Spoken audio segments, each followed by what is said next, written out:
Class 12 accountancy chapter 3 admission of a partner. इसके पहले हम लोगों ने चैप्टर 1 पार्टनरशिप फंडामेंटल भी कर लिया है, change in profit sharing ratio भी सॉल्व हो चुका है। आज से हम शुरू करने जा रहे हैं एडमिशन ऑफ अ पार्टनर। अगर उस पिछले वाले चैप्टर में पहले या दूसरे में भी कोई डाउट हो तो आप मुझसे क्वेश्चन कमेंट करके पूछ सकते हैं। ठीक है, अब देखते हैं एडमिशन ऑफ अ पार्टनर का मतलब क्या है। एडमिशन ऑफ अ पार्टनर का मतलब क्या है कि जब पार्टनर्स को हम अपने पार्टनरशिप में या अपने बिजनेस में एडमिट करेंगे, एडमिशन देंगे। अच्छा, इसके सवाल ये है कि क्या पार्टनर का एडमिशन होना ज़रूरी है? अगर हो तो ज़रूरी मतलब क्यों नीड पड़ती है कि किसी पार्टनर को अपने बिजनेस में एडमिशन दें? देखिए, why there is a need of a new partner into the business. क्या रीज़न क्या है?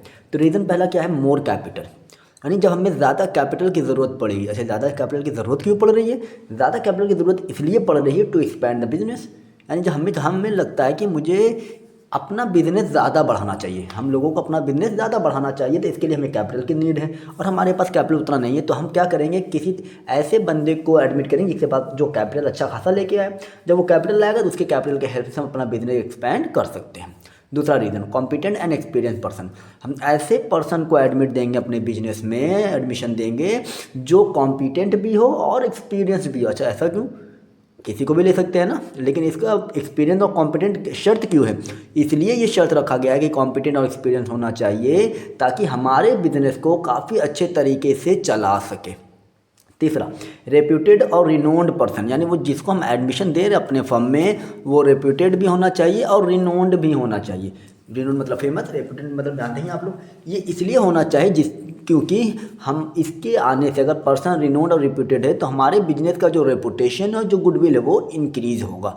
यानी गुडविल और रेपुटेशन बढ़ाने के लिए अपने बिजनेस का हम ऐसे पर्सन को एडमिशन देंगे जो रेप्यूटेड हो और रिनोन्ड हो। ये देखिए, इंक्रीज का सिंबल लगाया है। Fourth reason, capable employ. अगर हमें लगता है कि हमारे कंपनी में, हमारे बिजनेस में कोई ऐसा एम्प्लॉय है जो पार्टनर्स बनने के कैपेबल है, तो हम उसको पार्टनरशिप में उसको एडमिट करेंगे, पार्टनर्स बनाएंगे, एडमिशन देंगे अपने बिजनेस में ताकि उसको हम इंक्रेज करें।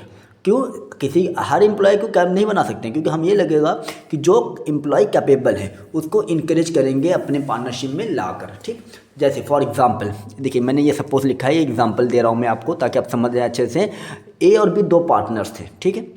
ये ओल्ड मान दो पार्टनर का प्रॉफिट शेयरिंग रेशियो मान लो इक्वली था, 1:1। दो पार्टनर्स थे, इनका जो एक साल बिजनेस किया तो प्रॉफिट आया 90,000। ठीक, अब 90,000 आया तो इक्वली था, तो 45,000 ए ले लिया, 45,000 बी ले लिया। And now see admits. अब कौन पार्टनर आ रहा है? सी एडमिट हो गया, यानी सी को इन लोगों ने अपने पार्टनरशिप में एडमिट कर लिया, एडमिशन दिया है। तो अब क्या हो गया कि this profits will be distributed equally among all partners. अब ये जो सी आया है इसको भी प्रॉफिट चाहिए, तो प्रॉफिट देगा कौन? जाहिर सी बात है, ए अपने में से कुछ देगा और बी अपने में से कुछ देगा, क्योंकि ये जो 90 है तो ये 90 ही रहेगा। प्रॉफिट जितना भी आएगा अब 3 हिस्सा होगा। अब जब 3 हिस्सा होगा सब इक्वली है, इक्वली बांटना है, तो अब जो 45,000 ये लोग लिए थे, अब 3 लोगों में बंटना है, तो अब क्या होगा, आधा ये अपने में से देंगे, आधा ये अपने में। मतलब क्या होता है, 3 पार्टनर इक्वली, तो 33,000 आना चाहिए, 80 को 30,000 चाहिए, तो 15,000 ये देंगे, 15,000 ये देंगे, आधा आधा नहीं, मतलब 15,000 ये देंगे और 15,000 ये देंगे। अब इसका भी 30 हो गया, इनका भी 30 हो गया और इनका भी 30 हो गया।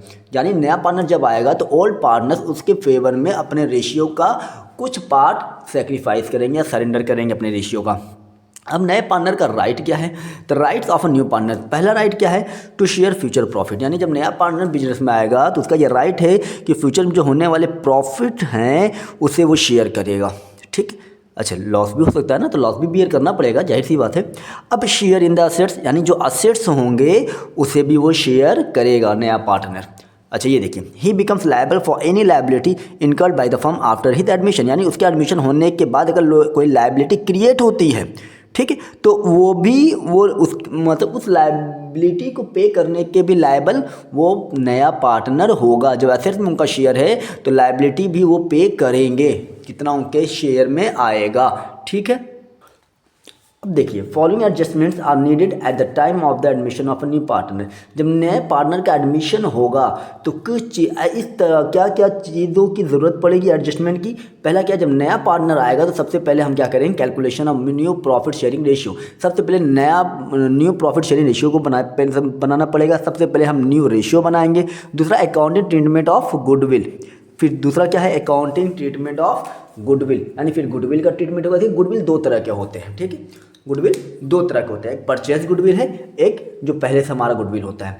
जो बैलेंस शीट के अंदर गुडविल होगा, जो बैलेंस शीट के अंदर गुडविल होगा वो ओल्ड पार्टनर्स ओल्ड रेशियो में ले लेंगे, यानी जो बैलेंस शीट के अंदर गुडविल होगा वो राइट ऑफ होगा, ठीक। Point number third, accounting treatment for revaluation of asset and liabilities, यानी जब नया पार्टनर आएगा तो सारे असेट्स एंड लाइबिलिटीज़ रीवैल्यू होंगे, यानी असेट्स के वैल्यू घट भी सकते हैं, बढ़ भी सकते हैं, लाइबिलिटीज़ के वैल्यू भी घट सकते हैं और बढ़ भी सकते हैं। यानी रिवैल्यूएशन अकाउंट जब प्रिपेयर करेंगे तो उसमें जो प्रॉफिट और जो लॉस आएगा वो कौन लेगा, क्या कहते हैं, प्रॉफिट आएगा तो ओल्ड पार्टनर लेंगे, लॉस होगा तो ओल्ड पार्टनर बियर करेंगे। बात समझ रहे हैं आप। रिवैल्यूएशन क्यों बना, नए पार्टनर के आने की वजह से। तीसरा, चौथा, अच्छा क्यों बना, इसलिए क्योंकि जो असेट्स में फ़ायदे हो रहे हैं या फिर जो घाटे हो रहे हैं उस पर ओल्ड पार्टनर्स का कोई हक नहीं होता है। Accounting treatment of reserves and accumulated profit, और जो नया पार्टनर के एडमिशन होने के पहले जो फर्म में रिजर्व्स थे, जो एक्यूमुलेटेड प्रॉफिट थे, उन पर भी हक सिर्फ किसका है, ओल्ड पार्टनर्स का। यानी नया पार्टनर आने से पहले जब तो क्या करेंगे, ओल्ड पार्टनर से ओल्ड रेशियो में अपने अकाउंट में ट्रांसफ़र कर लेंगे। Adjustment of capital on the basis of new profit sharing ratio, यानी अब कैपिटल भी एडजस्ट होगा। एडजस्टमेंट है, ठीक है, शॉर्ट फॉर्म लिखा है मैंने। नए प्रॉफिट शेयरिंग रेशियो के बेस पर, न्यू रेशियो के बेस पर अब कैपिटल को भी एडजस्ट किया जाएगा, ठीक। अब देखिए यहाँ पर क्या है, ट्रीटमेंट करना है किसका, अकाउंटिंग ट्रीटमेंट, मतलब when new partner bring capital and goodwill in cash. जब नया पार्टनर आएगा कैश और गुडविल लेके आएगा, कैश में लाएगा, ठीक है, कैपिटल और goodwill. For example, Z is the new partner and he brought 2 lakh capital and 50,000 as goodwill. यानी ये जो नया पार्टनर जेड आ रहा है वो 2 लाख कैपिटल भी ला रहा है और 50,000 गुडविल भी ला रहा है इन कैश, ठीक है। मैंने इन कैश नहीं लिखा है, आप समझ जाइए क्या किस में ला रहा है, इन कैश। वैसे अंडरस्टैंडेबल क्वेश्चन था, इन कैश, ठीक है। जब लाएगा तो 3 एंट्री बनेगी, देखिए 2 एंट्री तो बनना ही बनना, ये दोनों एंट्री तो बनेगी ही बनेगी। देखिए, कैश अकाउंट डेबिट टू जेड्स capital to premium for goodwill. अब ये जो गुडविल नया पार्टनर लाएगा वो गुडविल नहीं लिखाएगा, वो प्रीमियम फॉर गुडविल लिखाएगा। अब गुडविल लिखेंगे तो बैलेंस शीट के अंदर वाला गुडविल कहलाएगा। अब ये देखिए क्या है, कैश अकाउंट डेबिट टू जेड्स capital to premium for goodwill, 2,50,000, total 2,50,000। अब ये प्रीमियम फॉर गुडविल जो है सैक्रिफाइसिंग रेशियो में ओल्ड पार्टनर्स में ट्रांसफ़र कर दिया जाएगा, या फिर मैं ये कहूँ ये premium for goodwill sacrificing partners के अकाउंट में ट्रांसफ़र किया जाएगा।